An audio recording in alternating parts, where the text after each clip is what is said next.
Olá, boa noite, seja bem-vindo. Está no ar mais um FGTV. Quando uma empresa recruta você para trabalhar, você já assume um compromisso, né? E ela assume um compromisso com você. Onde a caridade, amor, é onde está o amor, está Deus, está São João que falava. A mediação e como a arbitragem, a gente chama que são os meios de resolução de controvérsias, né? Ou meio alternativos de resolução de controvérsias, né?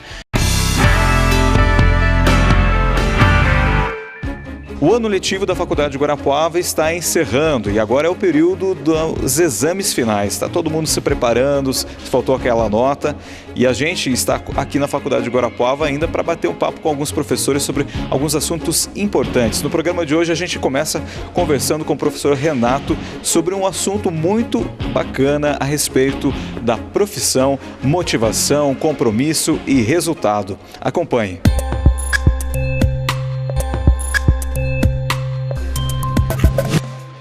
Comprometimento, né? O que significa esse compromisso que o funcionário tem que ter com a empresa que ele pertence? Geralmente as pessoas elas acham que o compromisso é algo regrado, é uma obrigação. E elas pensando que é uma obrigação, elas acabam não cumprindo, né? Faz parte de uma regra da empresa, mas a partir do momento que você assume um compromisso com qualquer coisa, filho, trabalho, amigos, horário, qualquer coisa que você vai assumir um compromisso, você tem que cumpri-lo, né? E na empresa não é diferente. Eu trabalho em recrutamento e seleção com meus alunos, trabalho em gestão de pessoas, então começa desde o recrutamento. Quando uma empresa recruta você para trabalhar, você já assume um compromisso, né? E ela assume um compromisso com você, ou seja, né? A empresa é obrigada a me pagar pelo meu trabalho. Não, ela assumiu um compromisso e você assume um compromisso que é em troca o seu salário, né? E muitas pessoas acham que isso torna-se uma obrigação. E de fato, elas acabam se desmotivando na metade do caminho. Por isso, o compromisso ele faz parte da motivação, né? Esse compromisso a gente pode dizer que é o vestir a camisa, o clássico vestir a camisa da empresa, ou seja, aquela identificação que a pessoa tem que ter com o ambiente de trabalho dela, aquela valoração que também ela dá para a empresa. Correto. O vestir a camisa. Hoje em dia o jovem não pensa em vestir a camisa da empresa, ele pensa em trabalhar e ganhar muito. Não quer entrar no mercado de trabalho ganhando pouco, né? E eu, por exemplo, comecei a trabalhar muito cedo, então a gente aprende a trabalhar para depois saber se é isso que eu vou gostar, se é isso que eu gostei. Viveu todos os estágios. Sim, eu quando comecei como office boy, por exemplo, eu conheci todos os setores da empresa. E cometi algumas falhas. Esse não é meu trabalho. Isso não é minha obrigação. Então a gente comete essas falhas e vai aprendendo. O jovem de hoje ainda, ele pensa assim, isso não é meu trabalho, isso não é minha obrigação, isso eu não tenho que fazer, isso é obrigação do outro. E acaba se desmotivando, por quê? Porque ele não tem um reconhecimento. Logicamente, se ele não tiver um compromisso, ele não vai ter um reconhecimento. E ele busca o reconhecimento somente do chefe. Esse compromisso, esse comprometimento, ele é ir além. Quer dizer, você está não preocupado só em fazer, de repente, aquilo que você é designado, mas você tem uma visão também do todo. O comprometimento ele vai além. Não é só o que você foi contratado, é o algo a mais, é fazer algo a mais, né? Eu não vou fazer algo a mais porque eu não ganho para isso. Puxa vida, não vou ficar um pouquinho mais no meu horário porque eu não ganho para isso. Eu não ganho para isso, ninguém diz muito obrigado, ninguém me reconhece. É aquela a mesma fala de todos, né? Volto a frisar, eu também pensava assim. Depois a gente começa a estudar, começa a abrir os horizontes, a gente acaba percebendo, puxa, se eu não fizer algo a mais, eu não vou ser reconhecido. E não somente pela empresa. Você tem que apresentar um bom trabalho na empresa onde você está, que você tem visibilidade. Mas por você mesmo, você também já vai evoluir, né? Você acaba evoluindo. Com certeza. Como eu acabei falando para você, né? Eu fui me reconhecendo, fui tentando melhorar. Através disso, muitas vezes eu não tinha a motivação vindo do gestor da empresa. Eu tive que buscar algo diferente. E é isso que eu passo para os alunos. Eles não têm que ficar só esperando o gestor da empresa reconhecer o trabalho deles, motivá-lo. Porque eu comento com meus alunos que a motivação ela é dividida em algumas partes. Ou seja, eu não tenho o poder de motivar todo mundo. Ninguém tem esse poder. Eu vou motivar você vai sair daqui animado, vai começar a trabalhar. Amanhã é o dia, você vai odiar teu dia, vai adorar, né? 50% da motivação tem que vir de dentro de nós mesmos. Ou seja, você tem que acordar disposto para trabalhar todos os dias, né? Os outros 50% eles se dividem entre participação dos colegas de trabalho, a tua participação em equipe, gostar do que faz, ou pelo menos estar fazendo o que gosta. Ou muitas vezes eu não faço o que eu gosto, mas eu tenho que tirar a motivação daqui para eu estudar, para fazer algo que eu gosto lá para frente. E muitas vezes eu não entendo isso. Uma das coisas é justamente estabelecer as metas, né, o objetivo que você pretende. De repente, não, poxa, eu estou fazendo isso, mas o meu objetivo está lá adiante. Eu tenho um crescimento em vista.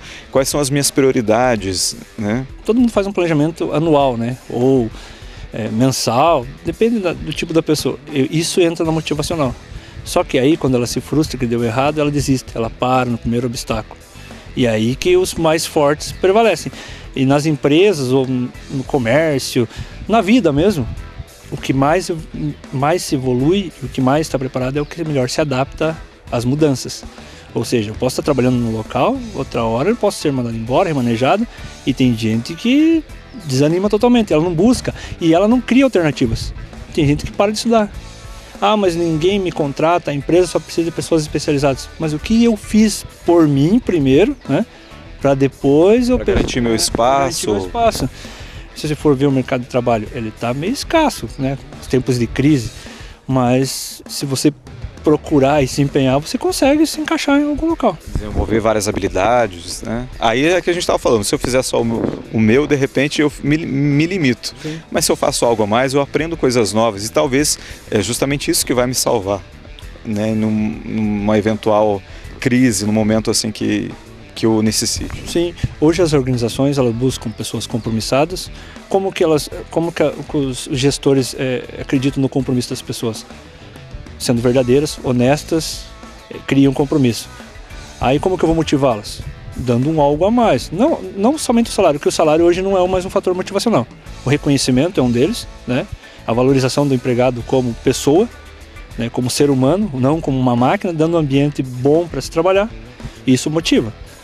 E eu colho resultados, ou seja, o dinheiro vem depois. Porque quanto mais eu vestir a camisa, como você falou, muitas vezes eu tenho que fazer o meu algo a mais, né? Muitos ainda pensam que isso é puxar o saco, tentar ganhar um cargo, uns agrados, exatamente, mas não é. Tem gente que é natural, faz o algo a mais porque é questão de competência, né? Como que eu faço para motivar meu funcionário para mantê-lo? Tenho que dar se eu preciso, eu faço uma avaliação de desempenho, por exemplo, né? Que as grandes organizações fazem e até mesmo as pequenas estão adotando isso. Vejo onde está a falha e aplico um treinamento, mas um treinamento específico, não aquele que, vou fazer um treinamento, uma palestra só por fazer. Você não vai perder tempo. E muitos gestores ainda, a maioria dos gestores ainda pensa que o treinamento ainda é custo. E não é. Ele é um benefício e é lucro, e vai transformar em lucro. Mas eu não quero investir naquele funcionário que ele me troca por outro. Então eu tenho que ir criando maneiras de segurá-lo do meu lado, senão eu vou perder para a concorrência. Porque eu posso prepará-lo, mas alguém está só observando aquele bom funcionário para trazer para o lado dele. Então, o compromisso parte do funcionário para a empresa e para a empresa para o funcionário também. A motivação também e os resultados são bons para ambas as partes. Bom, este é o professor Renato Neto, né, que é aqui da Faculdade de Guarapuava. Nós agradecemos a sua participação aqui no FGTV e a gente espera que o senhor ainda continue compartilhando com a gente muito desses conhecimentos. Eu que agradeço e obrigado pela oportunidade mais uma vez, né? O FGTV volta daqui a pouco após o intervalo.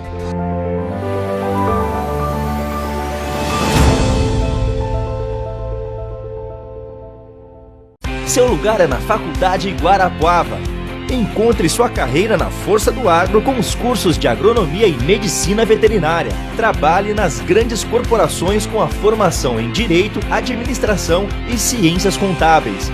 Ou esteja à frente de grandes projetos com os cursos de arquitetura e urbanismo e as engenharia civil, elétrica e de controle e automação. Vestibular agendado Faculdade Guarapuava. Inscreva-se já, faculdadeguarapuava.com.br.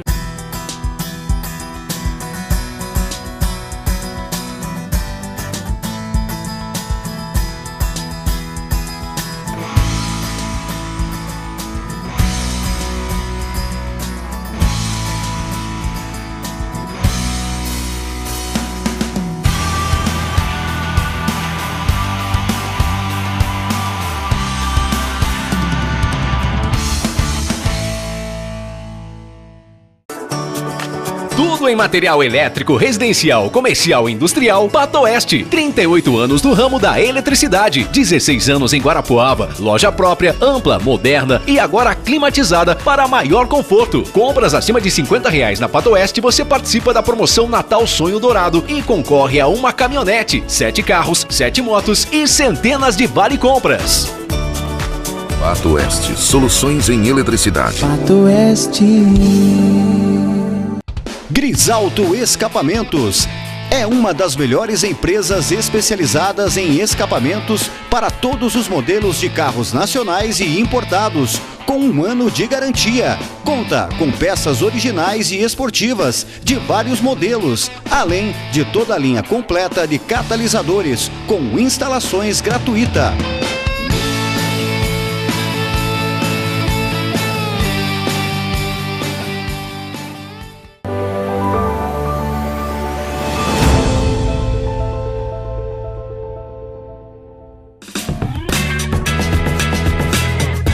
Nesta época do ano, independente da religião, todos são tocados por um espírito de Natal, né? Nas ruas, seja nas decorações, apresentações, pelo menos todo mundo fala sobre Natal, caridade, esse espírito, né, que envolve as pessoas nessa época do ano.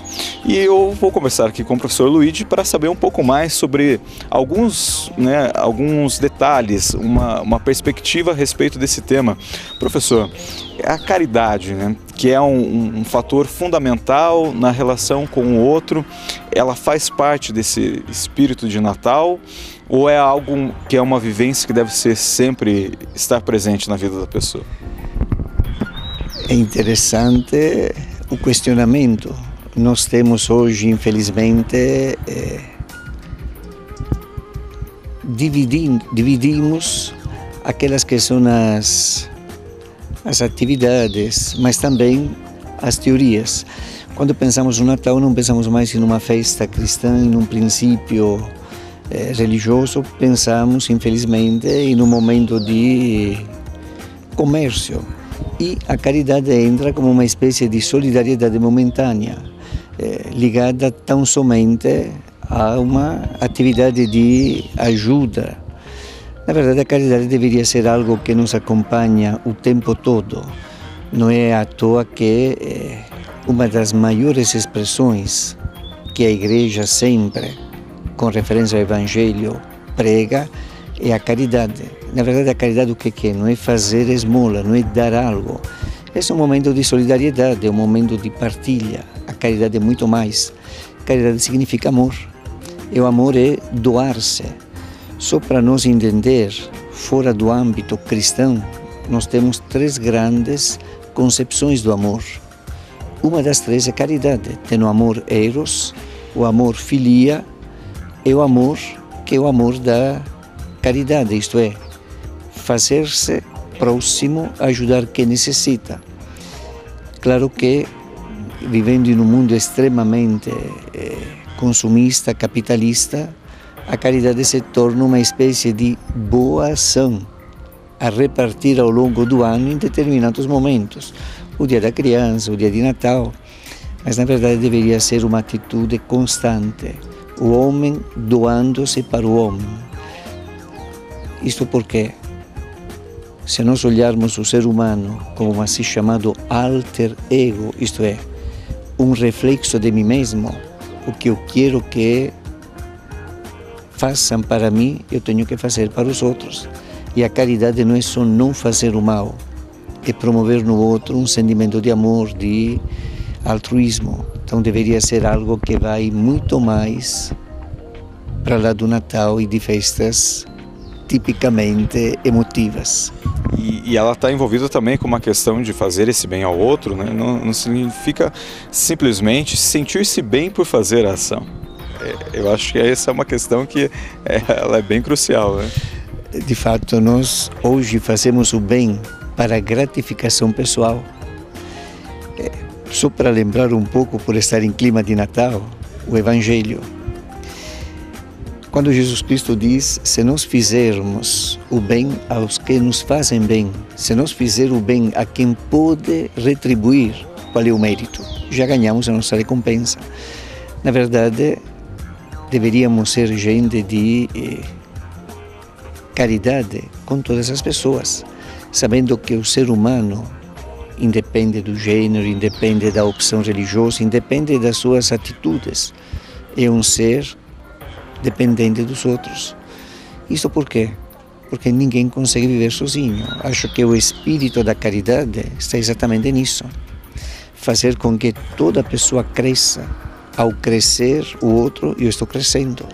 Não como forma de dizer eu fiz, mas como uma forma bastante serena de deixar a coletividade se tornar cada vez mais madura, mais completa. E essa faz a diferença na sociedade de hoje, que ela é cada vez mais individualista? O individualismo, diria, é a praga que nos últimos 60 anos acompanha o ser humano. Nos últimos 60, digo, a partir do pós-guerra, depois da Segunda Guerra Mundial, começamos a nos inebriar, literalmente a nos embebedar de egoísmo. Temos medo do ser humano, temos medo do outro. Tem uma expressão de Sartre que é extremamente forte. Nós deixamos a responsabilidade dos nossos atos aos demais. Sartre diz: nós nos preocupamos em dizer o que a vida fez de nós. Deveríamos mudar, diz, o que nós fazemos com a vida que temos. Então nós hoje vivemos em uma situação extremamente egoísta. Olhamos o nosso pequeno mundo, o nosso pequeno grupo, as nossas pequenas atividades e esquecemos de ver o global. Poucos anos atrás se falava do particular para o global, do global para o particular. Até isso esquecemos. Hoje nós somos egocêntricos, egoístas, e nesse egoísmo acabamos nos suicidando literalmente. Não vivemos, sobrevivemos. Então, claro que talvez o Natal, mais do que outros momentos, deveria nos lembrar isso. Sair do nosso pequeno mundo, sair dos nossos pequenos interesses, ir ao encontro do outro. A história de Cristo que nasce na Gruta de Belém, podemos crer ou não crer, é sintomática. José e Maria em busca de um lugar e todo mundo tendo medo. Hoje seria o medo do sujeito que vem de outro lugar, medo do sujeito que mora em ambiente de risco, medo de pessoas que às vezes têm uma vida não tão socialmente aceita. Se nós quebrar esta cortina de medo, se nós derrubar esta barreira, talvez viveríamos uma dimensão de vida mais serena, mais humana. Dezembro está acabando, mas ainda dá tempo de você fazer a sua inscrição para o vestibular agendado da Faculdade Guarapuava. Basta você acessar o site da faculdade www.faculdadeguarapuava.com.br e fazer a sua inscrição. Seu lugar é na Faculdade Guarapuava. Encontre sua carreira na força do agro com os cursos de agronomia e medicina veterinária. Trabalhe nas grandes corporações com a formação em direito, administração e ciências contábeis. Ou esteja à frente de grandes projetos com os cursos de arquitetura e urbanismo e as engenharia civil, elétrica e de controle e automação. Vestibular agendado Faculdade Guarapuava. Inscreva-se já, faculdadeguarapuava.com.br.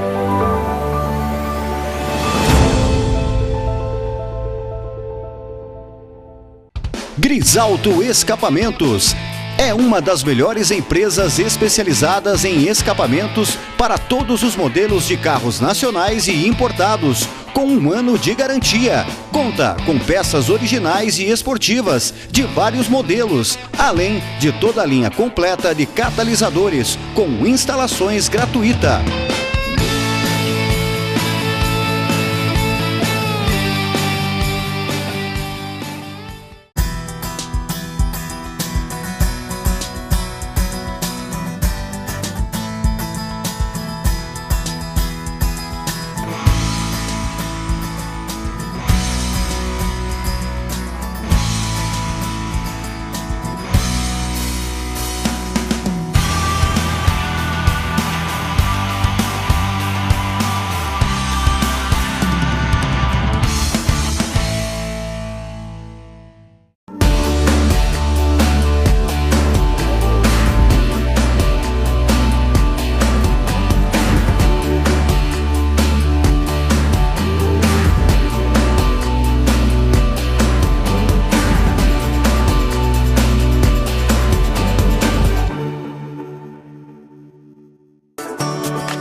em material elétrico, residencial, comercial e industrial, Patoeste. 38 anos do ramo da eletricidade, 16 anos em Guarapuava, loja própria, ampla, moderna e agora climatizada para maior conforto. Compras acima de R$50 na Patoeste, você participa da promoção Natal Sonho Dourado e concorre a uma caminhonete, 7 carros, 7 motos e centenas de vale-compras. Patoeste, soluções em eletricidade. Patoeste.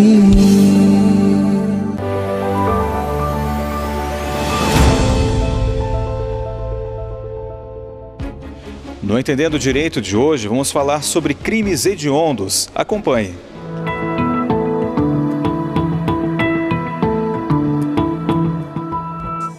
Então, dentro do nosso ordenamento jurídico, o legislador optou por eleger alguns crimes como sendo aqueles mais violentos dentro da sociedade. Aqueles que, à luz da sociedade, são considerados bárbaros, né, violentos, e a partir disso se criou essa figura nominada como crime hediondo. Ou seja, ele não poderia ser punido da mesma forma que os outros crimes. Exatamente, é por uma questão... Isso entra um juízo de valor, né? Não entra então uma característica assim jurídica, mas um juízo de valor que o legislador fez, e daí a gente pode entrar em alguns especificamente, né? Vamos falar, por exemplo, no caso do homicídio, né? O homicídio qualificado, esse é considerado hediondo pela forma da execução, pelos objetivos a serem alcançados, pelos meios como os quais o crime foi praticado, né? E essa característica, fazendo um traço um pouquinho mais específico, do crime de homicídio qualificado, nós temos um histórico, inclusive, em que a presença da mídia foi extremamente marcante para isso, que foi o caso daquela atriz, a Daniela Pérez, que foi morta pelo companheiro de trabalho, né?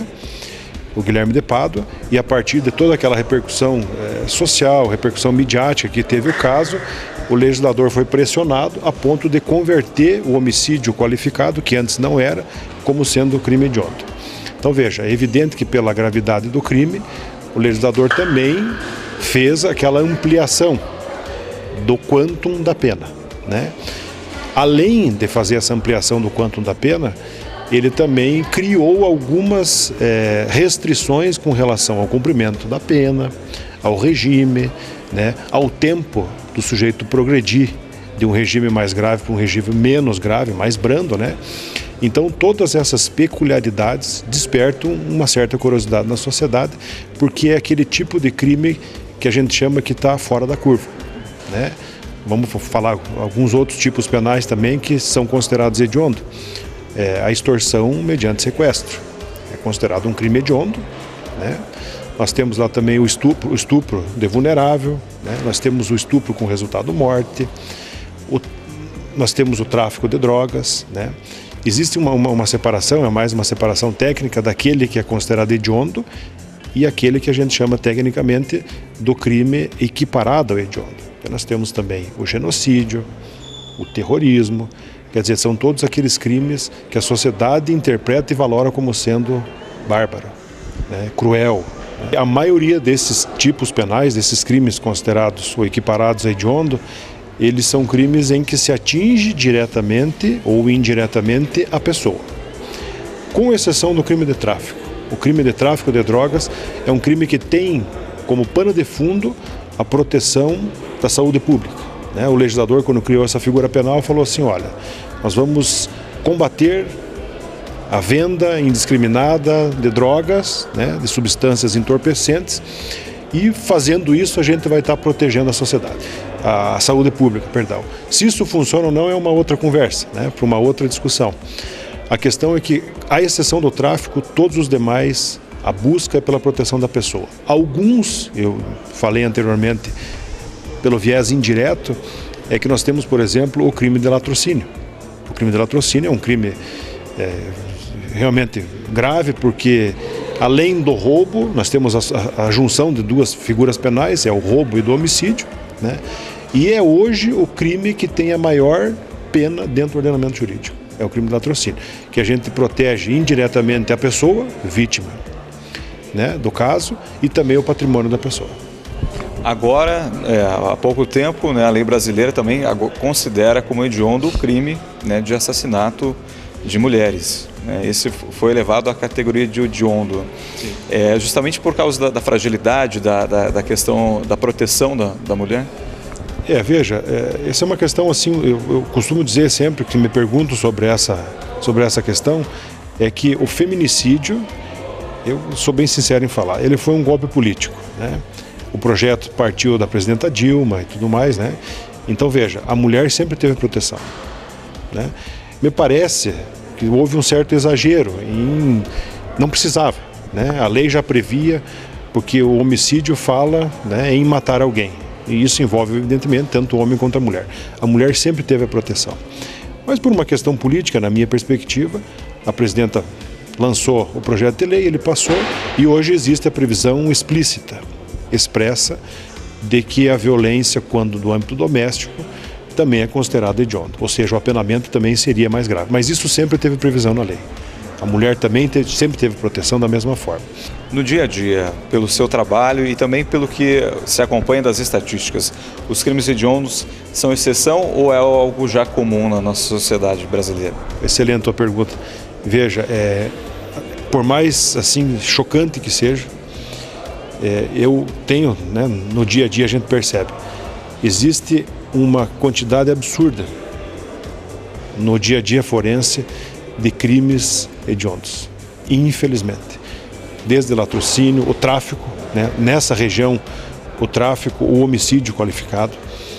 Então, infelizmente, alguns tipos penais a gente não vê. Por exemplo, aqui na cidade é muito raro você ter, por exemplo, a extorsão mediante sequestro. Não que não exista, mas é mais difícil, né? Mas para São Paulo, Rio de Janeiro, grandes centros. Mas ainda assim, no dia a dia a gente percebe assim nitidamente o número de da criminalidade hedionda, ela vem aumentando assim de forma absurda, infelizmente. E isso também, infelizmente, contribui para o agravamento do sistema carcerário brasileiro, né? Quer dizer, a gente também não tem investimentos nessa área e acaba também agravando ainda mais a situação. Hoje o problema do cárcere aqui no Brasil é um problema crônico, né? Isso o STF já sinalizou nesse sentido, né? Nós temos um problema de superlotação, porque infelizmente nós vivemos uma cultura de se prender, né? Essa cultura de prender e a política imaginária, né, de que a prisão resolve, acaba culminando com o volume excessivo de prisões. Então nós temos prisões assim no dia a dia, flagrantes, que acabam se convertendo em prisões preventivas, provisórias, né, e elas se alastram até o fim do processo, né? Às vezes o sujeito durante o processo ficou preso, depois de condenado, por mais incrível que pareça, é solto, porque cumpriu a pena antecipadamente, né? Às vezes não teve condições financeiras de contratar um bom defensor, e a defensoria, na medida do possível, também não conseguiu suplantar aquela expectativa, então infelizmente permaneceu preso.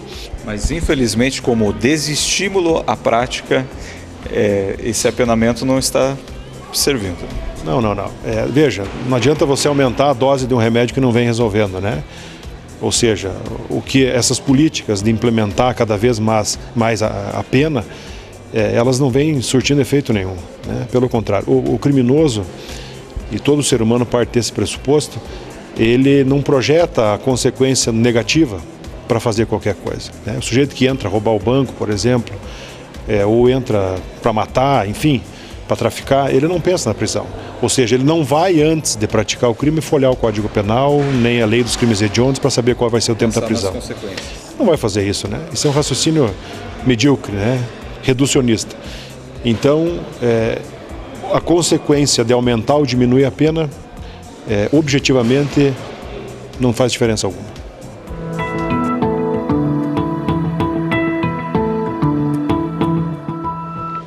Bom, esse foi o FGTV de hoje. Na semana que vem tem mais. Até lá!